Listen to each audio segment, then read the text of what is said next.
We believe that there are two large societal challenges that face us as a global society.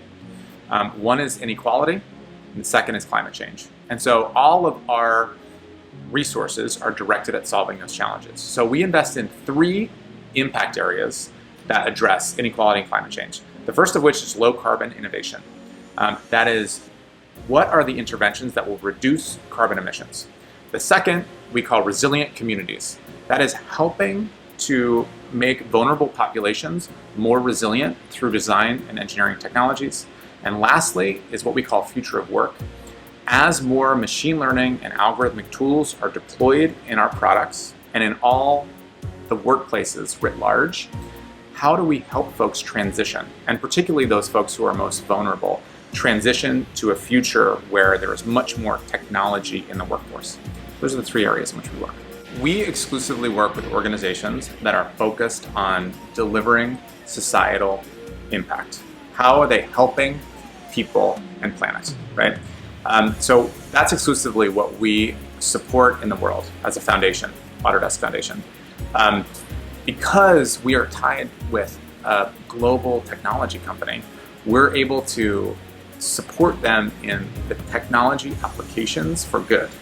We work with an organization called We Robotics that are deploying mosquitoes that are not fertile in certain areas for Zika reduction.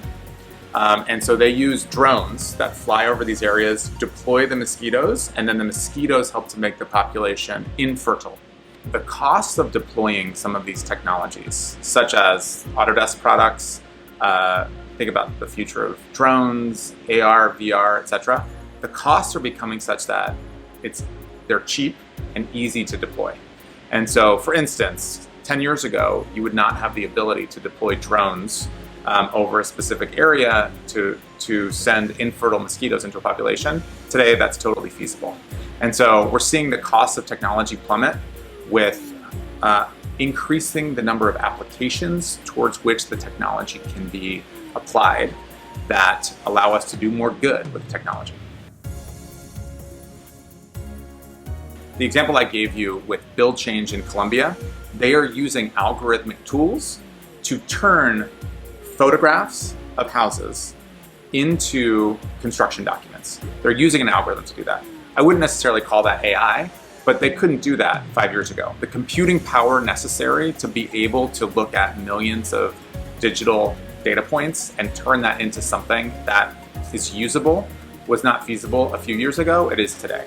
So again, as we're seeing the costs kind of decrease on compute power, we're seeing the applications that folks can use this towards increasing. 3D printing is an interesting technology. Most folks believe that 3D printing would offset traditional manufacturing, traditional construction, etc. I think of it more like a microwave. Like when the microwave was deployed, everybody thought, oh, we're not going to need ovens and stoves. No, everybody still has a stove and a microwave. 3D printing has very specific applications because it's additive. So right now, for manufacturing cars or manufacturing homes, it still makes more sense to use more traditional ways, but 3D printing can add various things to that existing workflow.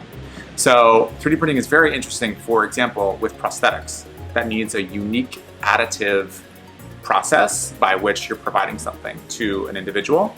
But its widespread adoption is not yet there. And it needs to integrate with other workflows in order to be successful, I believe. The technology is increasing by leaps and bounds. We're still trying to figure out how best to apply that technology to create the future that we want to see. But I have to believe, as an individual who works at a technology company, that those technology solutions will lead us to the society that we need to see in the future.